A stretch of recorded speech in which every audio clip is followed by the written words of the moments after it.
Hey everybody, welcome back. I'm Matt, I'm Sam. and we got some more Fat Electrician. Today we have American stole a German submarine and stuck in Chicago. Chi-Town. Before we get into this, hit that subscribe button if you're new here. If you're already subscribed, thanks. Greatly appreciate it. Yeah, we got a lot from the first one. That was a big shock. Yeah, I didn't expect that. No, I don't know. but maybe a couple. Not 100. I hope they stick around and keep watching stuff because we're gonna. I want to do more war movies, like The Patriot, Saving Private Ryan, Rambo, First Blood. I think it's called First Blood, the first movie. I've seen some of those. You seen Rambo? No. Then what the fuck are you talking about? No, didn't. Is Patriot with Mel Gibson? Yeah. I saw part of that. In school, I'm assuming? No, I think my grandfather was watching it. Ed. And then what was the other one you said?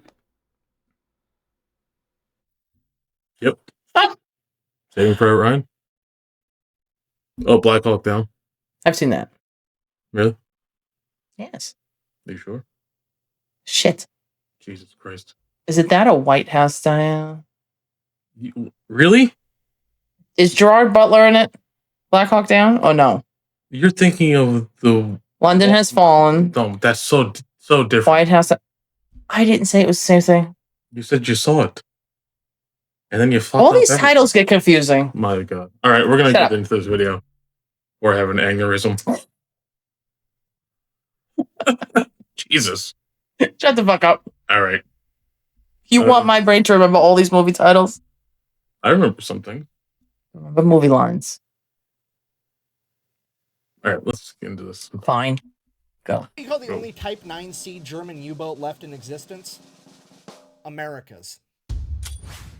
Today we're talking about the time that America stole an entire German submarine and then stuck it in the middle of Chicago. I mean, when America strategically transferred a piece of equipment to an alternate location. But first, a word from our sponsors. This video is brought to you by Warwood Tools, a family-owned business that for over 160 years has been making sledgehammers and axes right out of West Virginia using American 1060 high-carbon steel. And to this day, they still make all their tools using World War II era drop hammer forging. So if you want some tools that are going to outlast you, I would recommend Warwood Tools, and I'll have them linked in the description down below. Moving on. Okay, important context in case you don't know. During World War II, American supply lines to the European theater were absolutely devastated by German U-boats, aka submarines. These German U-boats are credited with sinking over 2,700 American ships, totaling in over 14 million tons of American ships and supplies that were put I'd like to look at it normal. Because of this, America formed what is known as hunter-killer groups, task forces of American ships who were sent out, and their entire job was to hunt and destroy these enemy submarines. Because that's just how America gets down. We don't believe in self-defense, we believe in self-offense. It's way more efficient. And that's pretty much all the context you need. So, April 4th, 1944, a hunter-killer group known as Task Force 22.3 would set out, engage, and destroy the German U-boat 515. Absolutely everything went according to plan. Nothing was out of the ordinary.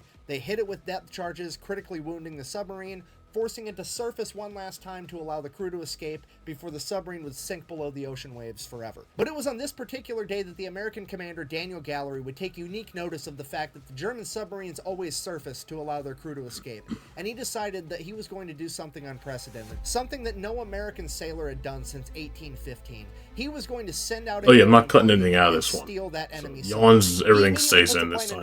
They got a lot of crap for that first.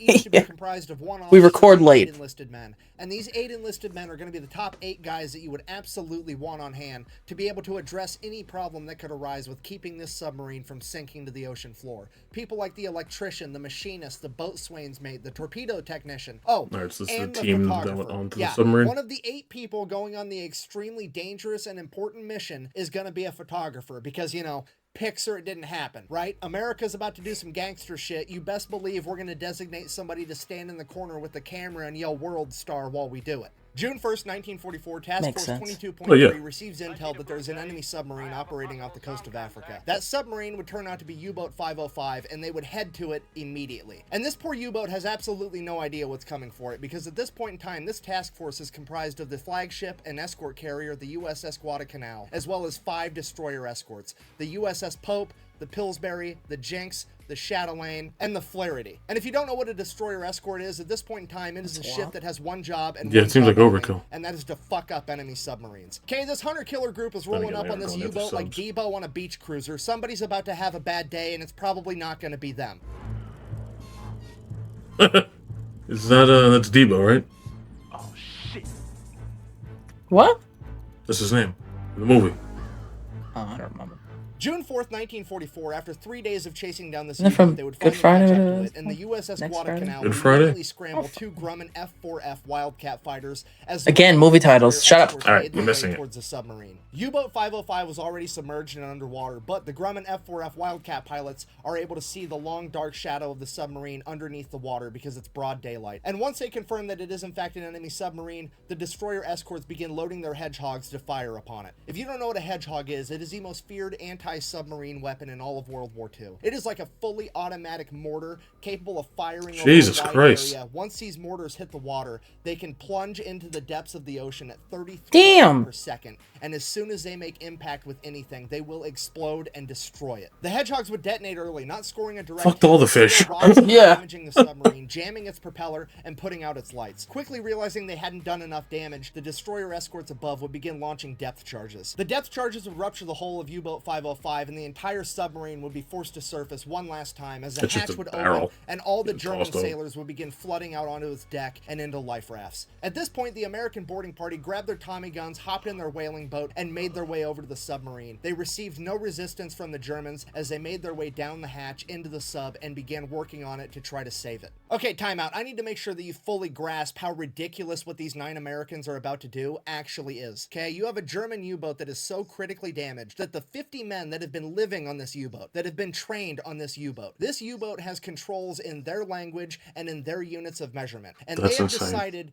cumulatively that, hey, this thing is so damaged that we need to run for our lives. And then while they were evacuating, they would also place scuttling charges, which are large explosive devices that detonate, ensuring that the ship sinks so that America can't retrieve it. So not they saved only it? is the situation so bad that 50 of them can't fix it, but they made the situation worse on their way out. And you now have 9 Americans, one of which is a fucking camera guy, going in there to do what they couldn't pull off. This Smile. mission is seemingly impossible and borderline insane, but they do it anyways because America. So they get inside the sub and begin goddamn America. immediately. The torpedo technicians and ordnance officers begin defusing scuttling charges as the electricians go to work at trying to get the bilge pumps back up and running to pump water out of the submarine. And the damage control men and the machinists begin working on plugging holes and getting the motor back up and running. And while all of this is going on, the officer in charge of the American boarding party, Lieutenant Albert David, notices that the submarine is sinking so fast that there is now water pouring into the open hatch on top. And it is at this moment that he has to make a split decision. He either has to get his men out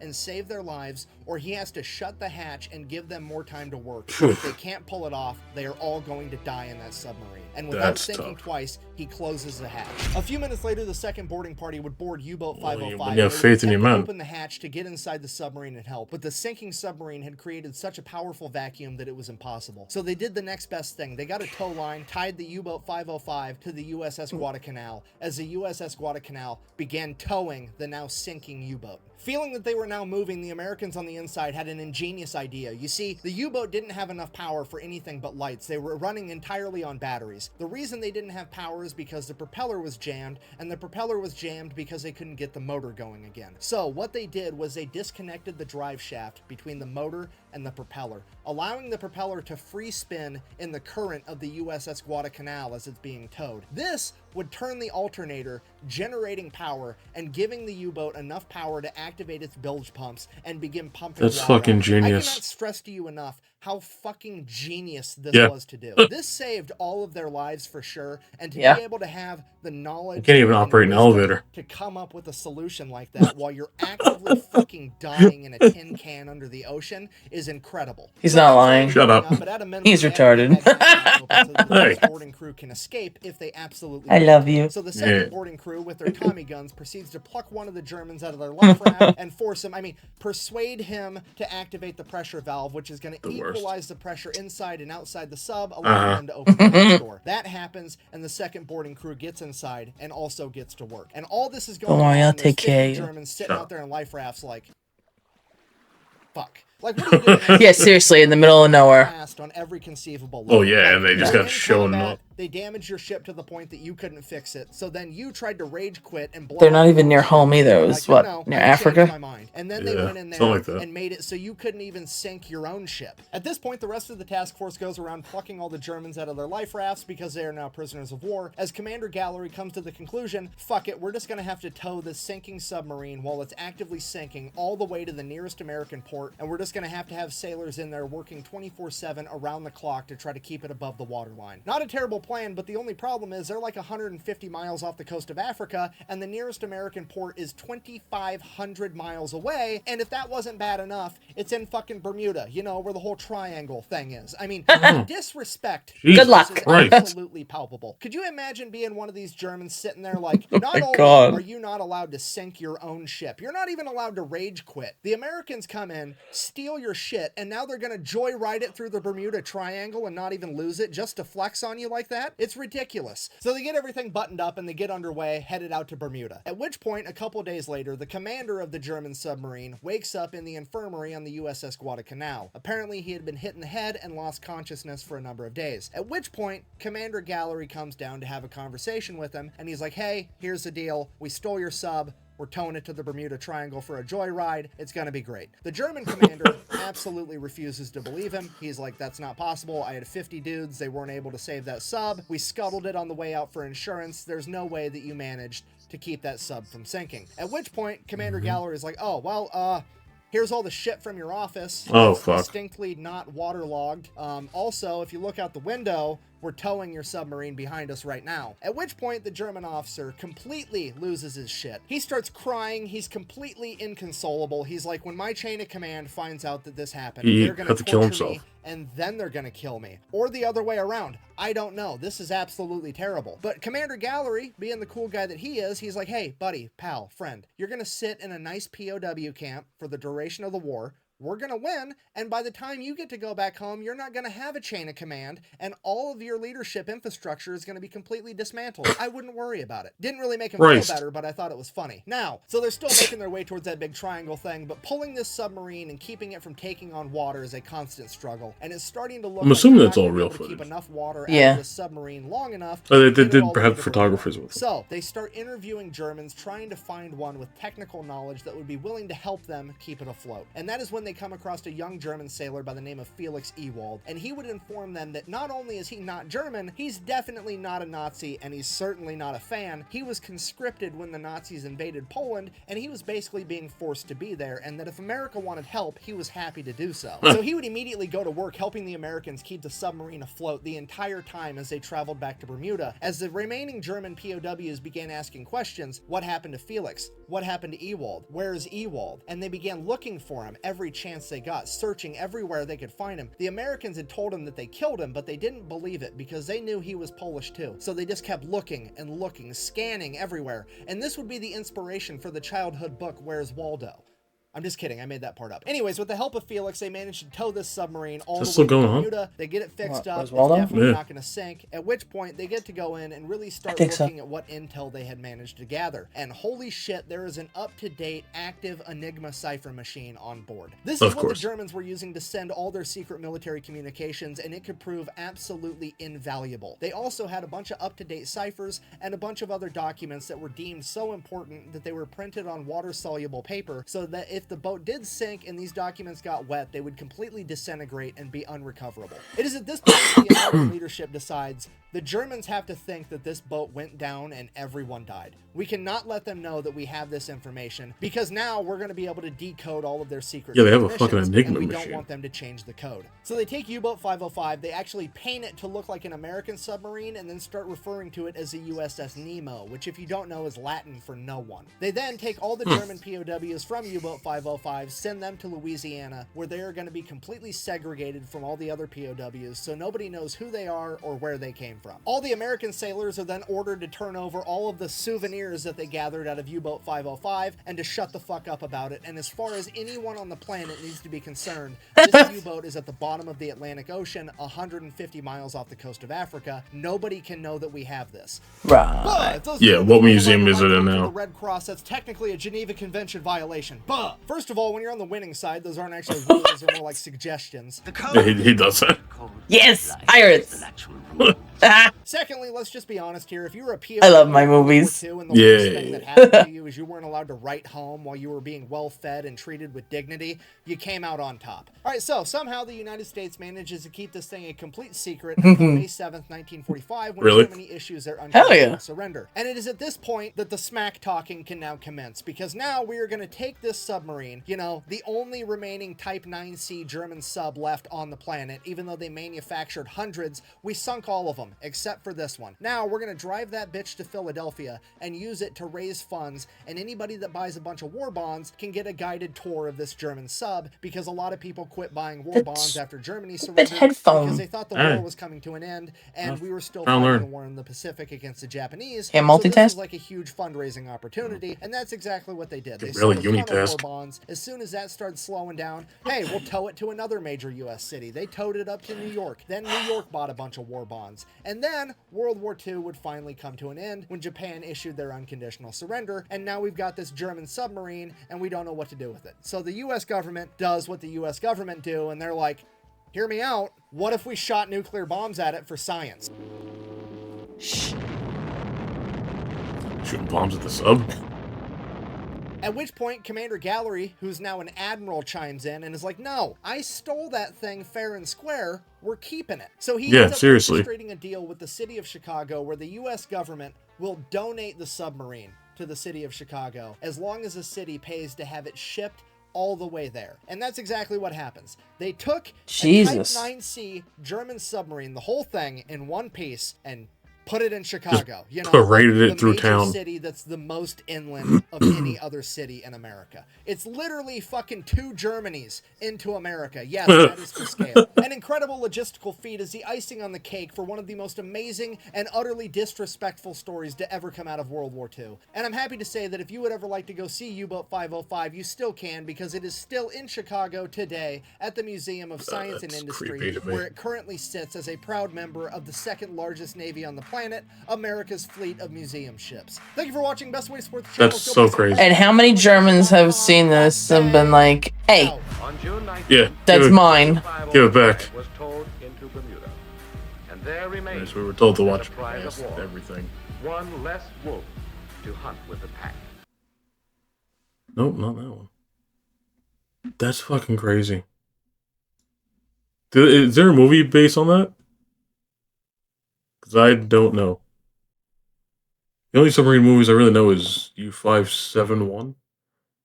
Are you serious? What? In the Navy. Down Periscope. There you go. In the Navy, the song? I started singing it in my head. Come on. What? Down Periscope. It is, but I don't think that's real. Anything is real in that movie. You never know. I think U-571 might be real. I don't know why I saw that twice in theaters when I was a kid. What? U-571.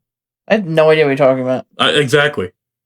It's a movie like Lost to Time. I saw it twice in the theaters. Want a cookie? Yeah. What? Yeah. No, I don't.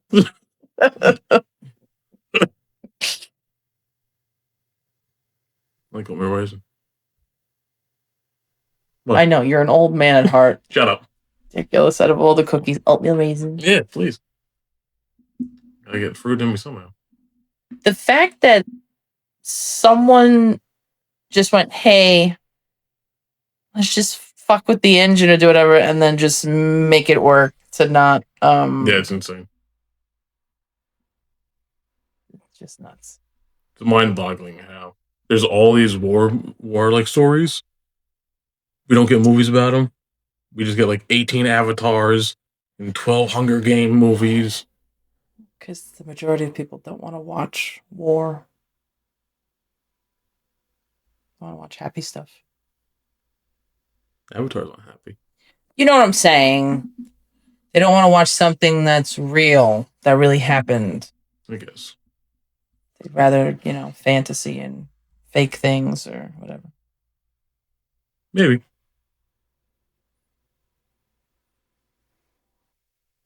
What?